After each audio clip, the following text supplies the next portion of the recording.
You're on film. You're on film. Hey, can I have that? I never had that kind. Let me have my candy bar. We ate him. We ate him. We ate the caramel one. Hi guys. Hi. I am here with part 5 of the book, God's Special Miracles. I think this it's a short story here, but I think it's got like 2 or 3 different ones. Stop, Sherm.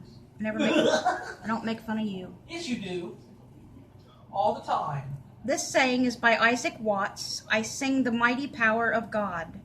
I sing the mighty power of God that makes the mountains rise, that spread the flowing seas abroad, and built the lofty skies.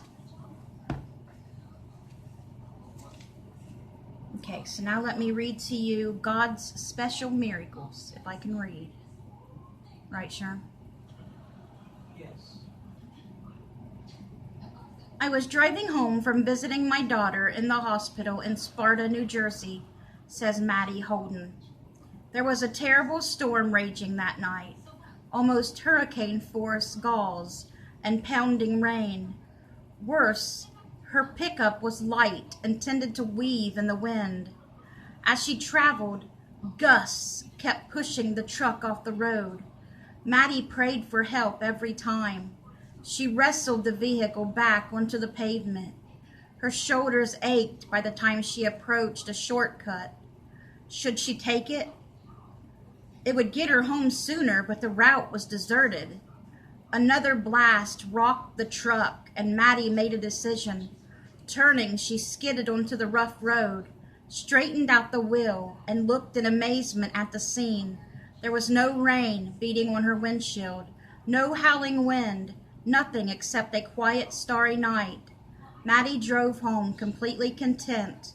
I know storms don't end at corners, she says, so I had only God to thank.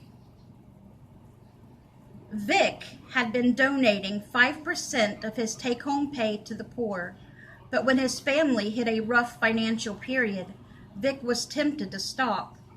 Wasn't his first obligation to his family? God, he finally said, I'll keep taking care of your poor, but please let me know that you'll keep taking care of us. The following weekend, Vic pulled into a gas station to fill up. Only then did he realize he had forgotten to do so the previous Saturday. Although his car uses exactly 1 tank of gas each week, it had somehow run for 7 straight days on empty. It was the reassurance Vic needed. He could never outdo God in generosity. Ray told radio station WEZE listeners in Boston what happened to him the morning after a snowstorm. I tried several times to make a phone call, but the line was dead, he said. So I looked at the snow on the front walk and decided to go out and shovel. As Ray pulled on his boots, the telephone rang. It was his brother, and they talked briefly. Ray was glad that the telephone service had been restored. He hung up and opened the door. There, lying across my path, was a live wire, he said. It had obviously fallen during the moments I was on the phone. I would have been right under it if my brother hadn't called. Ray picked up the phone to call his brother to tell him about his near miss. The phone was dead again, and it remained out of service for the rest of the weekend. Monday morning, when the telephone crew came, I told the foreman that I had received 1 call on Saturday, Ray said. The foreman gave him an odd look. You couldn't have, he said. No one is in this area. No one in this area has had telephone service since Friday night. The lines were completely destroyed during the storm. Then Ray knew who had temporarily repaired his lines. God did. And just for him, to keep him from getting electrocuted and killed. We marvel at God's authority in thunder and wind, his gentleness in a delicate leaf, a tiny ant. He made the universe, and he commands every portion of it. And under ordinary circumstances, his laws of science and logic prevail gravity, whether conditions, cars, telephone wires, and other mechanical items operate in a certain order. Matter doesn't spontaneously reproduce. People aren't in two places at once, but when miracles happen, God can and does suspend such laws.